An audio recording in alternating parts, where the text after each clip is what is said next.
जमा तकसीम ड्रामे की आज की किस्त तो बहुत ही मज़े की थी। चारों बड़ों को अब अपनी अपनी खामियों का एहसास होने लगा है, ख़ास तौर पर लैला के वालिद को। और इधर लैला की माँ ने भी एहतियात डाल दिए हैं, कैसे अपनी समधन के कहने पर पहली बार किचन में खड़ी होकर बर्तन धो रही हैं और इनके साथ खाना पकाने में हेल्प कर रही हैं। वैसे तो कैस की माँ इन चारों में सबसे ज़्यादा ढीठ किस्म की खातून है।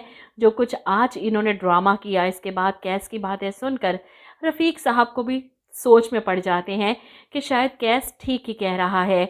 और अगली किस्त में आप देखेंगे कि कैस, जिसके ऑफिस में कुछ मसले चल रहे थे, जिसके रहते वो गुस्से में रिज़ाइन कर देता है और उसका दोस्त इसे समझाता रहा कि बॉस से बात तो करो, लेकिन कैस किसी की नहीं सुनता कि इतनी मेहनत मैं करूं।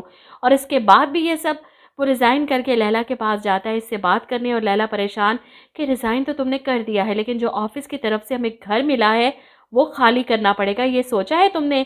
जिस पर कैस परेशान होकर कहता है कि मैं गुस्से में था, इस बारे में तो सोच ही नहीं सका। अब वाकई रिज़ाइन करने के बाद इन दोनों को ये घर छोड़ना होगा।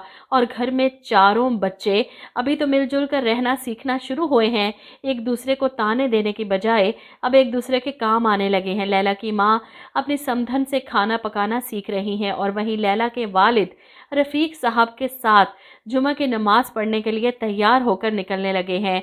ज़ुबिया को बताने आते हैं तो वो इनका गेटअप देखकर हैरान रह जाती हैं। ये आप क्या बने हुए हैं और कहाँ जा रहे हैं?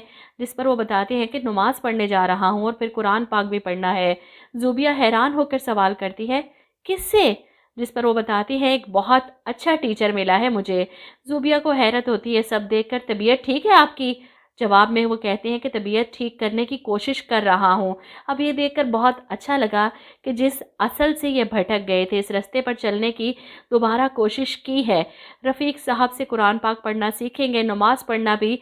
लेकिन ज़ुबिया बेगम पर हैरत है कि नाम की मुसलमान जुमे के टाइम मोबाइल के आगे बैठी वीडियोस बना रही हैं और अपने शोहर को देखकर किस कदर हैरत का झटका लगा था। इस सब से अंदाज़ा हो रहा है कि दोनों मियाँ बीवी ने कभी ये जानने की कोशिश ही नहीं की कि आया वो मुसलमान भी हैं या नहीं।